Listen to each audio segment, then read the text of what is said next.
Fala comigo, fanático pelo Vasco. Aqui quem fala é o Xande FPV e a gente está começando mais um Domingão do Vascão. Como sempre, trazendo muitas curiosidades, muitas coisas que muitas vezes a mídia não traz para vocês. A gente sempre traz aqui no nosso programa, todo domingo às 10 da manhã. Hoje o vídeo está imperdível, a gente vai falar do melhor Vasco da história para vocês. A gente vai trazer todos os jogadores, posição por posição, os melhores de cada posição que já jogaram com a camisa do Clube de Regatas Vasco da Gama. Tem muito craque, foi muito difícil fazer essa seleção porque tem muito jogador bom. Com certeza deixei cracaços de fora e vocês vão aqui poder ver nesse vídeo quem são os melhores jogadores que passaram em cada posição na história do Vasco. Mas antes, eu não posso deixar de pedir para vocês para se inscreverem no canal, ativar o sino de notificação, porque todo domingo vai aparecer lá para você. Plim!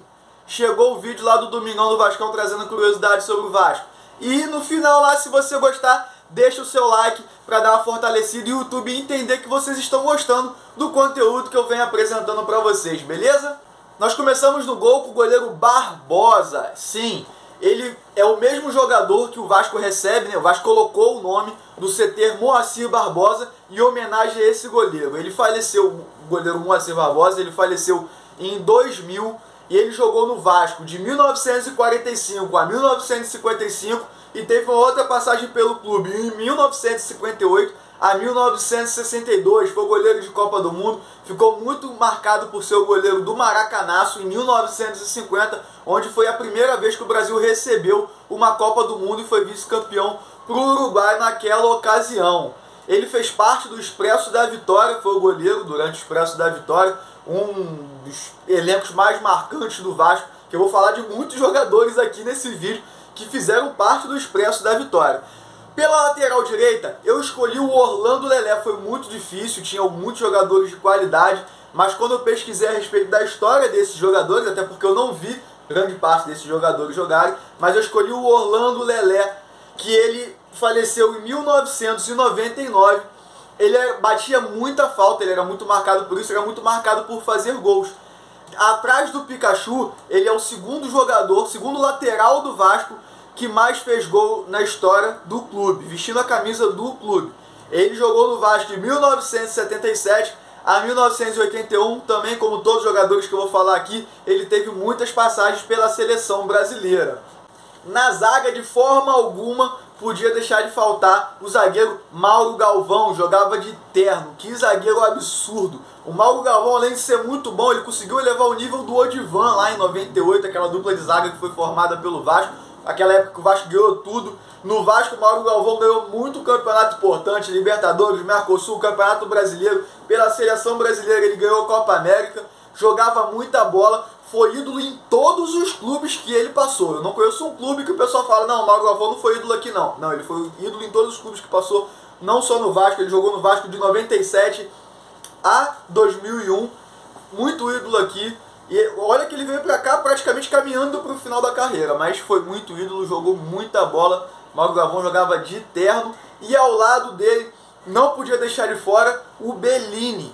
Bellini, que jogou no Vasco de 52 a 1961, jogou muita bola também no Vasco. Ele participou dos 2 campeonatos mundiais do Vasco, inclusive eu já fiz o Domingão do Vascão falando a respeito disso. O Vasco foi campeão mundial em 53 e 57. Mas busca ainda esse reconhecimento na FIFA, a FIFA ainda não reconhece, mas de fato o Vasco foi campeão mundial. Ele era capitão desse time, ele foi capitão em 58 da seleção brasileira, no primeiro título da Copa do Mundo da seleção, e também foi campeão da Copa do Mundo pela seleção brasileira em 1962. Bellini, um dos maiores zagueiros da história do futebol mundial. Sim, ele fez parte do Vasco e marcou muita história aí, jogando com a camisa Cruz Maltina.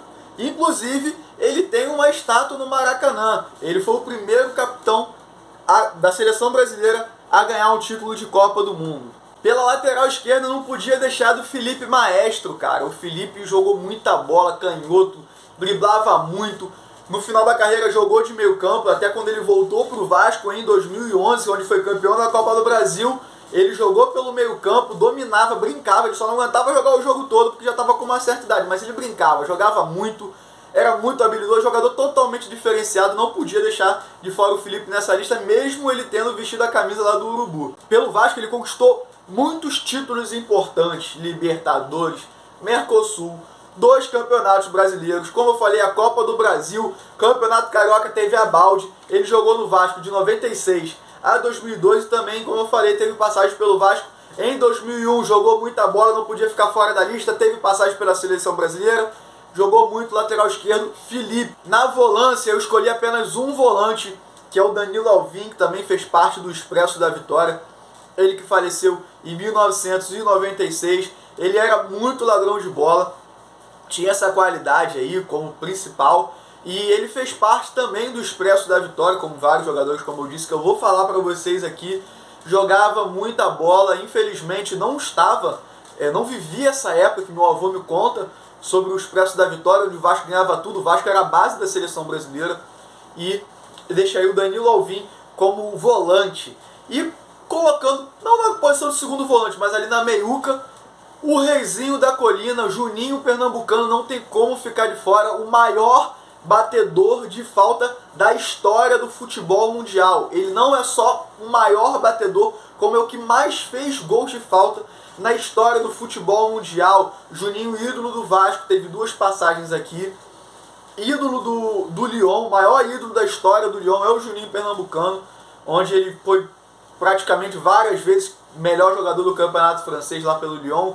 Todos os títulos do Lyon ele fez parte desse elenco no campeonato francês. Então, Juninho Pernambucano, ídolo demais, voltou para o Vasco em 2011, 2012 para jogar de graça. Ele recebeu um salário mínimo por mês e tinha apenas algumas cotas de acordo com a produção dele em campo, os títulos que o Vasco viesse a ganhar, mas voltou a jogar no Vasco por um salário mínimo por mês, aí ídolo demais, Juninho Pernambucano. Para poder encaixar quem eu imaginava que eram os melhores jogadores, eu puxei o Edmundo um pouquinho para o meio campo. Colocar o Edmundo aí no meio campo, até porque no final da carreira ele chegou a fazer essa função, né, no meio campo, um cara mais organizador de jogada.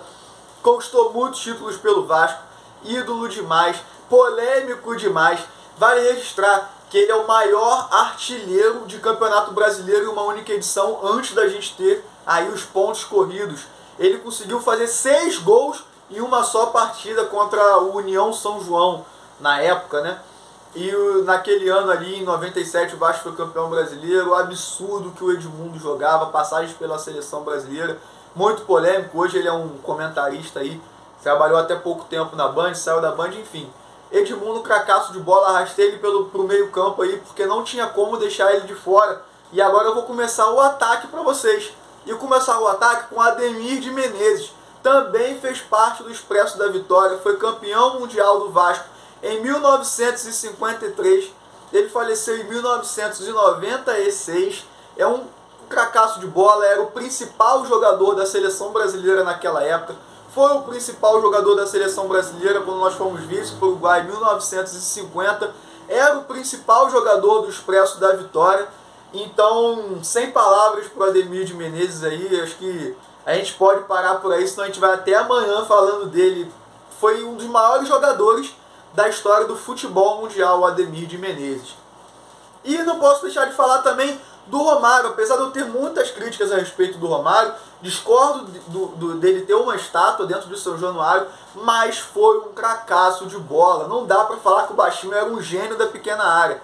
Um gênio da área, na verdade, não só da pequena área, era muito habilidoso. Era um centroavantaço, mesmo sendo muito baixinho, jogador totalmente diferenciado, tem mais de 1000 gols na carreira, feito que poucos jogadores conseguiram na história do futebol. Fez questão de fazer os 1000 gols vestindo a camisa do Vasco, ele teve várias passagens aqui pelo Vasco, voltou e saiu, vestiu a camisa do Urubu lá, ele foi bem polêmico, né, falando a respeito do Vasco, enfim, mas não poderia deixar de colocar o Romário aqui nessa seleção.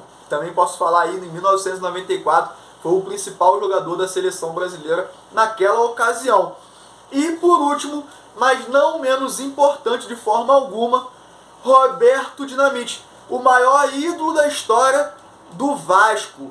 Ele dispensa comentários, né? Cracaço de bola, agora está enfrentando problemas aí na luta, problemas de saúde. A gente deseja toda a recuperação possível ao Roberto Dinamite. Ele que vai receber também uma estátua em São Januário, agora nesse mês, em abril. muito importante foi o jogador Roberto Dinamite, que foi o maior artilheiro da história dos campeonatos brasileiros. Ninguém ultrapassou ele. Inclusive, até pouco tempo, os três maiores, Edmundo, Roberto Dinamite e Romário, os três maiores artilheiros. Agora parece que o Fred encostou. E os três atacantes aí que eu escolhi, que marcaram história no futebol brasileiro, não só no Vasco, como no futebol brasileiro. Roberto Dinamite, ídolo demais, mais que merecido a estátua que ele vai receber em São Januário. E o técnico, eu deixo aí Antônio Lopes. Por que o Antônio Lopes? Tinha características retranqueiras? Tinha. Talvez foi um dos culpados de não termos ganhado aquele Mundial contra o Real Madrid, por não ter colocado um time pra frente naquela ocasião. Mas é o maior técnico, é o técnico mais vencedor da história do Vasco. Foi com ele no comando que conseguimos nossos principais títulos. Então não posso deixar de colocar o professor Antônio Lopes nessa lista como técnico do melhor time da história do Vasco. Eu vou deixar aqui na tela para vocês esse time, como ficou desenhado. Ele está aparecendo aqui na tela para vocês. Então ficou assim: Barbosa no gol, Orlando Lelé na lateral direita, na zaga Mauro Galvão e Bellini, na lateral esquerda Felipe, na volância Danilo Alvim, na meiuca Juninho Pernambucano. Eu arrastei o Edmundo para meiuca para poder botar quem eu, na minha opinião, foram os melhores jogadores. E aí no ataque ficamos com Roberto Dinamite, Ademir de Menezes e Romário. Timaço com o técnico Antônio Lopes. E aí, vocês concordam comigo? Deixa aí nos comentários qual é a opinião de vocês. Se vocês concordam, quem você tiraria? Quem você colocaria nessa seleção? Para mim, Xande FPV, esse é o melhor Vasco da história. Muito obrigado vocês que chegaram até aqui no vídeo. Valeu, um abraço!